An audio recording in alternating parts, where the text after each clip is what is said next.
¿Qué tal? ¿Cómo está? Un gusto saludarlo. Muy bienvenido, como siempre. Gracias por la sintonía. De pronto empiezan a existir temas que no podemos dejar de abordarlos. Por ejemplo, este asunto que todavía tenemos pendiente ante el organismo de la Haya, que nos de nuevo confronta con Chile, pero esta vez a partir de nuestras aguas del Silala. Y el día de hoy vamos a hablar de ese tema, pero no voy a poder dejar de tocar la presencia de Almagro hace algunas horas nada más acá en nuestro país, que también hace referencia a un tema de índole internacional, donde nos vemos nosotros como parte de este planeta entero, de donde tenemos que aprender y también enseñar seguramente mucho. Tengo un panel de lujo, doy la más cordial bienvenida a nuestro ex canciller, embajador Fernando Guanacuni. Hola Fernando, ¿cómo estás? Bienvenido. Muy buenos días y encantado de compartir con tan selectos invitados. Después de haber tenido el título de canciller, tú tienes el título de embajador y eso dice que nunca se pierde, ¿no es cierto? Claro, el rango de embajador, porque para ostentar el título de canciller, la carrera diplomática tiene sus rangos, claro. Así que el rango de embajador se queda para el canciller o ex canciller. Para siempre, interesante, qué interesante de verdad. Doy la más cordial bienvenida también a un amigo del programa, siempre ha estado asesorándonos y apoyándonos en estos temas de índole internacional, pero además con su conocimiento desde el mundo castrense, el general. Gracias, General Alcázar, por estar con nosotros siempre. Yo sé que usted sistematiza maravillosamente todos estos temas y eso me ayuda a comprender las cosas. ¿Cómo está? Bienvenido. Luis Fernando, perdón. Muchísimas gracias y un gusto compartir con el embajador Guanacuni, por supuesto, con Aníbal, colega catedrático y honrado de estar nuevamente por acá. Cierto, ¿no? Él también ya está en altos estudios, le cuento, está dando relaciones internacionales. Así es. O sea que aquí bueno. puros docentes de altos estudios. Qué bueno. Sí, qué gusto. Para mí un privilegio. Familia, sí, tenerlo de nuevo acá en el programa. Aníbal Aguilar también es parte de este equipo, siempre nos ha acompañado con su vivencia, pero sobre todo yo rescato el enorme patriotismo que tiene Aníbal por Bolivia. Aníbal Aguilar, bienvenido. ¿Cómo estás, Aníbal? Gracias. Bueno, al igual que tu familia, mi familia tiene una larga tradición de amor por la patria. Mi padre, el doctor Aguilar, no solo denunció el plan Alpaca, el plan geopolítico de parte de Chile, sino mi abuelo Emilio Gómez fue uno de los luchadores y que sobrevivió a la batalla de Aguas Claras. Entonces, en nuestro caso, y como todos los que estamos acá, y me complace mucho, realmente es una herencia familiar. Y en Bolivia o somos patriotas o pragmáticos, antipatriotas. No hay, sí, no sin hay, embargo, no hay hay que aplaudir al hijo que toma la posta, ¿no es cierto? Porque hay hijos que después ignoran y bueno, no les interesa, pero en cambio tú, tu hermano, han sabido tomar la posta y continuar con ese trabajo. Bueno, hace más o menos unos días atrás hemos escuchado al canciller de Chile que se ha pronunciado ante la demanda de Bolivia sobre el Silala. Y a partir de ello todos hemos hecho una reflexión. Esa misma reflexión la vamos a hacer acá en el programa. Vamos a escucharlo, por favor, al canciller chileno. A través de nuestra embajada en los Países Bajos, hemos sido informados que Bolivia entregó hoy su dúplica en el marco del caso del río Silala, que se encuentra radicado en la Corte Internacional de Justicia de La Haya. La respuesta de Bolivia será analizada por nuestro equipo de defensa, liderado por la agente del caso y directora de Fronteras y Límites, embajadora Jimena Fuentes. En este contexto, quiero informar que el equipo chileno se reunirá el próximo 23 y 24 de mayo en Ginebra con nuestros abogados internacionales para estudiar en profundidad el documento entregado por Bolivia y ver cuáles serán los pasos a seguir por parte de nuestro país. Quiero reiterar la tranquilidad que tiene Chile en este caso. Nuestros argumentos son contundentes. El Silala es un río internacional cuyas aguas bajan de manera natural hacia nuestro país y desmentir eso es desmentir la ley de gravedad.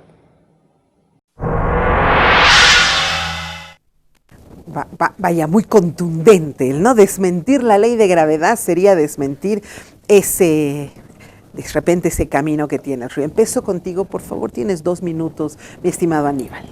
Bueno, habría que contextualizar el tema del Silala en 2 aspectos. Uno, el histórico.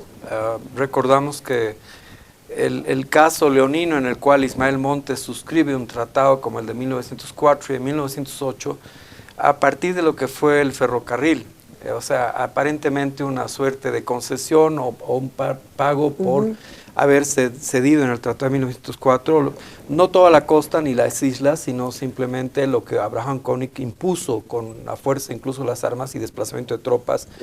Y en ese contexto tenemos que ver que el desarrollo del llamado ferrocarril, ¿no? Arica-La Paz y la Bolivian Railway, constituye también la traición a la patria desde el punto de vista de Aniceto Arce, las minas La Huanchaca, cómo pasan a formar parte de esta estructura propietaria de lo que fue el primer ferrocarril. Es en este contexto que se suscribe en 1908 un acuerdo por el cual se empieza a utilizar estas aguas de una vertiente, un bofedal, que en realidad no es un río de curso internacional. Yo creo que Roberto Ampuero, así como pasó del Partido Comunista de Chile a la ultraderecha neonazi de Piñeira, wow. Pues así como las leyes gran de referencia la que haces entonces tú hoy día. hace un juego de piruetas a lo cual siempre están acostumbrados. Recordemos que el Atacama chileno nunca existió y como siempre Chile lo que hace en las operaciones después de la infausta derrota del mariscal Andrés de Santa Cruz en Yungay, lo que Bulnes hace es empieza a explorar y el Parlamento, el Congreso chileno, lo que hace definitivamente es ponerle nombre al Atacama boliviano y crea el Atacama falso chileno. Lo propio, crea el tema Siloli para establecer un falso nombre. Incluso en Google Earth, cuando uno ve los mapas a nivel mundial, puede ver cómo le han puesto nombre a un espacio que no existe. Esa es una técnica que Chile siempre ha utilizado, el miente de los nazis alemanes. Que algo queda, ¿no? Y Ampuero parece que anda en esa línea.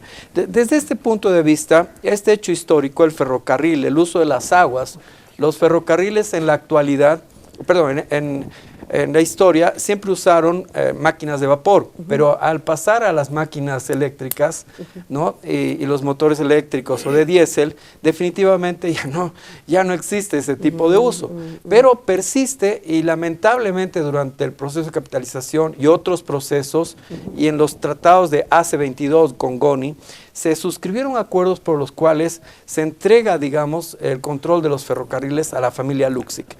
Entonces, estos dos referentes hay que tomarlos como contexto de lo que es el Silala, porque la familia Luksic se ha beneficiado con $1.000 millones al construir la empresa Aguas de Antofagasta, que le han vendido a la empresa Aguas del Medellín. Sí. Entonces, es en ese contexto que lo que estamos viendo, la Armada chilena dice que es un conflicto secundario, en su análisis que luego lo vamos a comentar, pero en la práctica es un tema estratégico para Bolivia, porque detrás de ello está el litio. El afán es poner el pie, crear un pie en el territorio boliviano y sentar luego las bases para que estratégicamente es el interés geopolítico. Saltar hacia el litio, que sería, digamos, el siguiente paso. O sea que esto es parte solamente de una estrategia. La guerra irrestricta que hemos estudiado en altos estudios. Así es.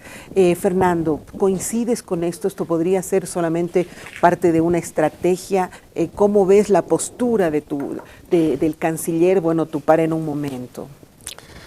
Bien lo ha descrito Aníbal, todos los antecedentes, bueno, algunos antecedentes, y eso cabe solamente añadir algunos pequeños detalles. Uno, cuando el año 1908 se da la concesión de las aguas a Antofagasta, Bolivian Railways, más o menos, no tengo la exactitud, era para una naturaleza. En esos tiempos los trenes eran a vapor, entonces el agua era un elemento esencial y sustancial.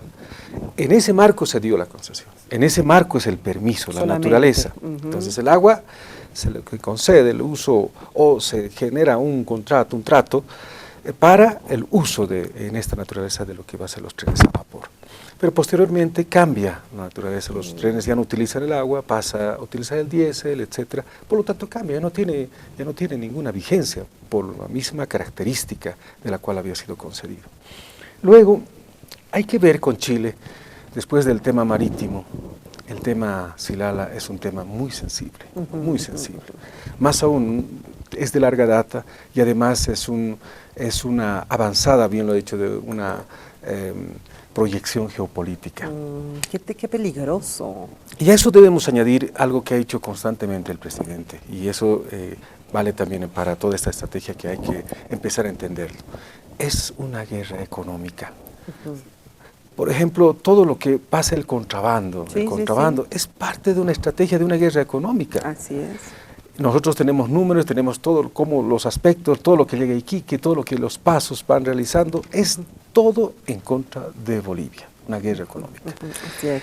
Hay un libro que ustedes Afortunadamente ya hemos develado aquello, que eso es lo importante, ¿no es cierto? Que antes estaba como oculto para nosotros y creíamos que no sucedía aquello. Ahora ya lo estamos develando poco a poco. Lo estamos develando y debemos entenderlo en esa magnitud, no Así solamente es. en un tema aislado, no hay ningún tema aislado. El tema marítimo, el tema silal, la expansión geopolítica, los recursos naturales de Bolivia, la guerra económica para no permitir el paso y el crecimiento de Bolivia, es evidente, y eso lo hemos denunciado en diferentes ocasiones. El presidente Evo Morales ha hecho, y es por eso también que se crea el viceministerio de lucha contra el contrabando, con algo específico para detener todo este embate de Chile. Hay un libro que decía que es la punta del iceberg. Sí, claro, que lo hemos leído.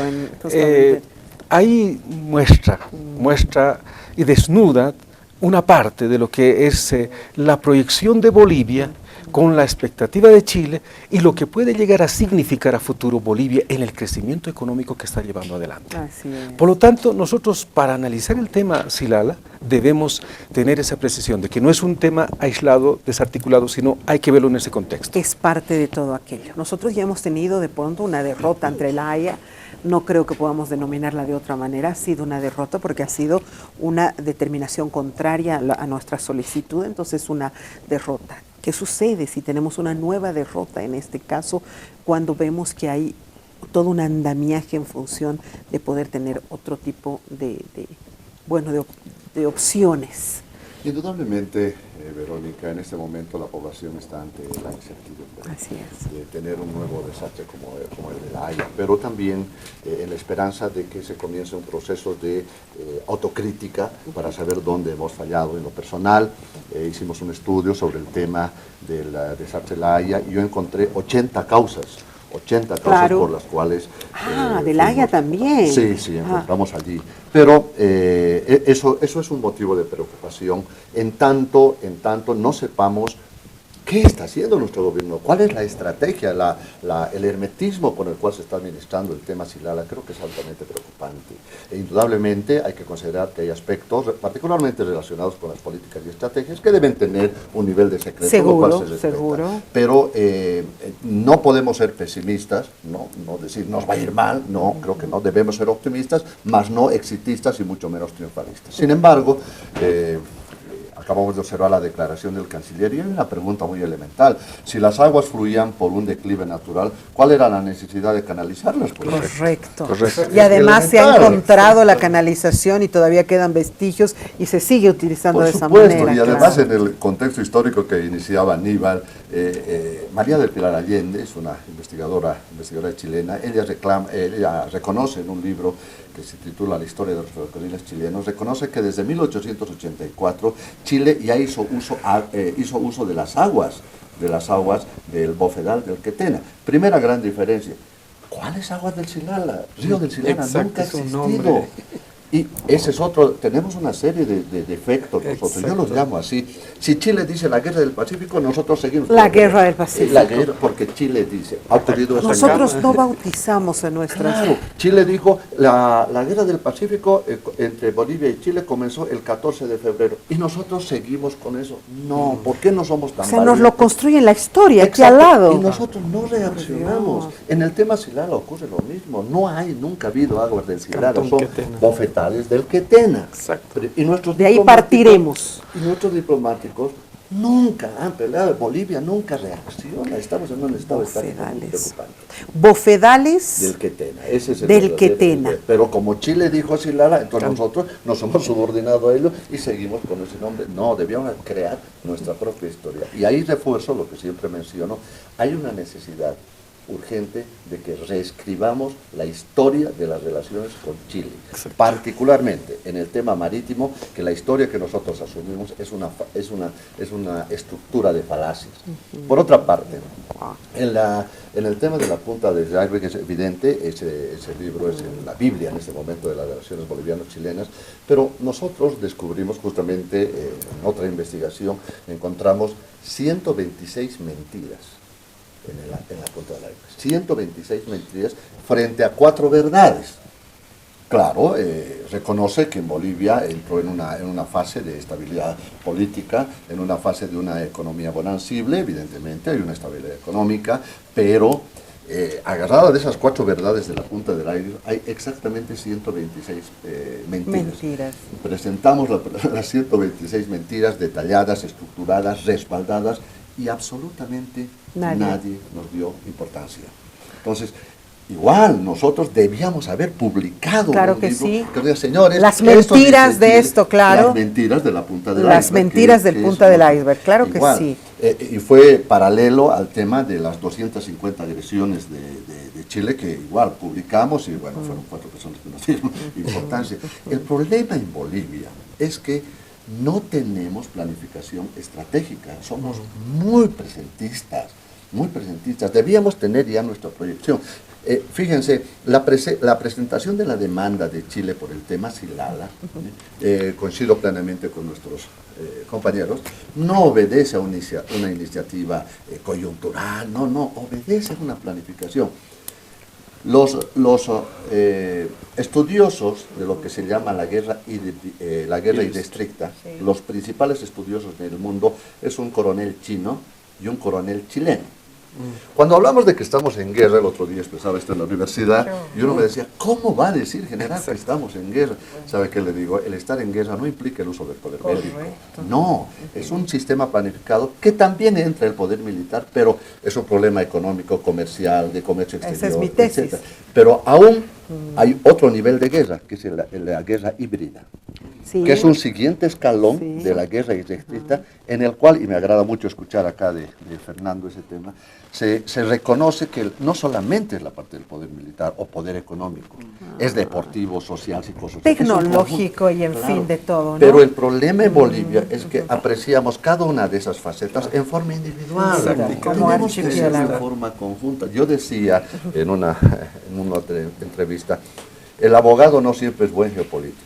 El geopolítico no siempre es buen planificador estratégico. El planificador estratégico no siempre es un buen abogado. Es decir, si cada zapatero trabajaba en sus zapatos, juntos podemos hacer una todo cosa. podríamos.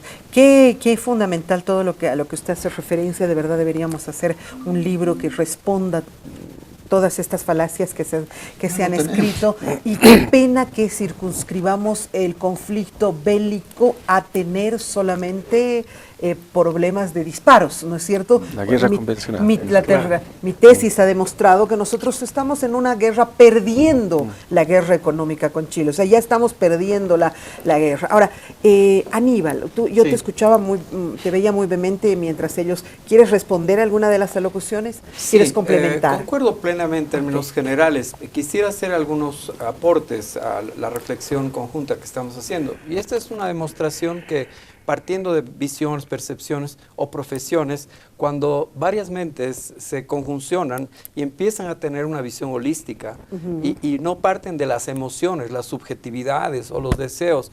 Escuchaba, por ejemplo, a alguien de Diremar decir en el momento de la presentación del tema del Silala, decir que era un problema de negociaciones, y toda la vida hemos entrado en negociaciones, los 13 puntos y otros, pero el problema de fondo no va por ahí. Fíjense, Christian Faundes, uno de los ideólogos de la guerra irrestricta, Marjorie Guzmán y todo el Estado Mayor de Chile, además de la punta del iceberg, sería genial que, por ejemplo, la Cancillería pudiera participar más activamente en la Escuela de Altos Estudios Nacionales. Yo quisiera sugerir a nuestro ex canciller, habría que organizar, ya que hay un link. ¿Por qué razón? Porque objetivamente, y como dijo bien el general, nuestra mente está fragmentada y cada ministerio está pensando desde el punto de vista estrictamente o civil y lo militar en otra línea. Claro que sí. ¿A dónde voy con esto? Christian Faundes recientemente ha sido designado como agregado cultural y de prensa en la Embajada de Perú en Lima, o de Chile en Lima. ¿Qué nos está indicando? Y aquí viene a Bolivia el señor Felipe Vergara, invitado por varias universidades. Ha estado el año pasado en el seminario Compol Bolivia, y auspiciado por el gobernador de Tarija y otras entidades, y con todos los medios de prensa, ¿no? Incluido hasta una entidad estatal. Y este señor Felipe Vergara viene a hacer toda la guerra, lo que es mediática en nuestro país, que es parte de la guerra irrestricta. Pero no solo ello. El problema fundamental, Christian Founders ha escrito de la guerra total a la guerra restricta. Ha escrito una serie de textos, por ejemplo, nuestra problemática de los recursos hídricos o los recursos naturales, el agua como un factor de conflicto. Entonces, es interesante ver que para ellos, pese a las mentiras, concuerdo plenamente, porque ellos inventan muchas cosas y le cambian nombre, claro. Concuerdo. Pero el problema central estratégico está que en gran medida nosotros creemos que el tema de defensa va por un lado y el tema civil o digamos diplomático va por otro lado. Y en el caso de la guerra del Chaco, no perdimos en los campos. Boquerón es un acto heroico, perdimos en el campo de la negociación diplomática.